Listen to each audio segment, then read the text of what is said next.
क्या आपका बच्चा भी दिन भर बेबी सीट या वॉकर में रहता है ताकि आप घर का काम आराम से कर पाए?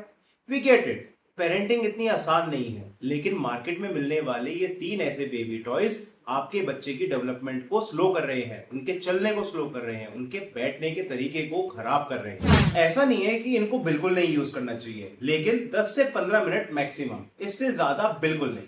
आज हम बात करते हैं इन्हीं 3 बेबी प्रोडक्ट्स के बारे में और साथ में उनके सेफ्टी रिस्क के बारे में। सबसे पहला आता है बेबी फ्लोर सीट। जब बच्चा ढंग से बैठ नहीं पाता तो हम ये प्रोडक्ट अपने घर लेके आते हैं ताकि हम इस पे बैठा के बच्चे को बैठाना सिखा सकें। लेकिन रियलिटी बिल्कुल उल्टी है। ये सीट बच्चे को जबरदस्ती लॉक कर लेती है।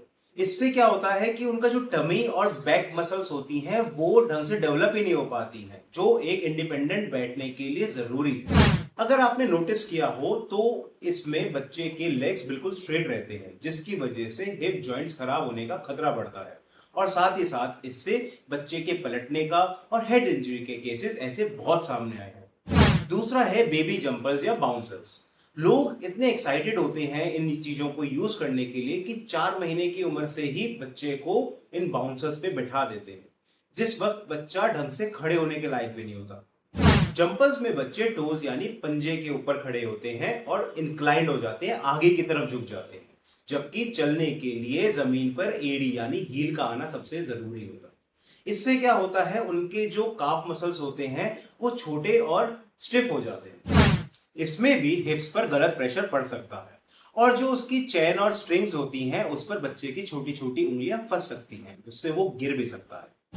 तीसरा और सबसे ज्यादा यूज होने वाला टॉय द बेबी वॉकर। अब इसके बारे में बात करें। इसमें लोगों को ये लगता है कि बच्चे को बैठा देंगे तो बच्चा जल्दी से चलना सीख जाएगा। ये हमने भी सोचा था, लेकिन बच्चा इसमें बिना ब्रेक की गाड़ी जैसा हो जाता है। वो कहीं भी टकरा सकता है, कहीं भी गिर सकता है। और ये चीज तो मैंने तब देखी थी जब मैं यहाँ से 100 किलोमीटर दूर कुरुक्षेत्र में बैठा हुआ था और जैसे ही मेरी वाइफ ने 1 मिनट के लिए अपनी आंख झपकी और मेरे से बात करना शुरू किया, बेटी हमारी सीढ़ियों से नीचे थी। वो तो बस भगवान की इतनी मेहर है कि उसको कुछ हुआ नहीं। उसके बाद से हमने बेबी वॉकर को यूज करना बिल्कुल ही बंद कर दिया। इसे थोड़ा टेक्निकली समझते हैं। वॉकर्स जो हैं वो गलत मसल्स को ट्रेन करते हैं और इससे बेबी की ग्रोथ स्लो हो जाती है।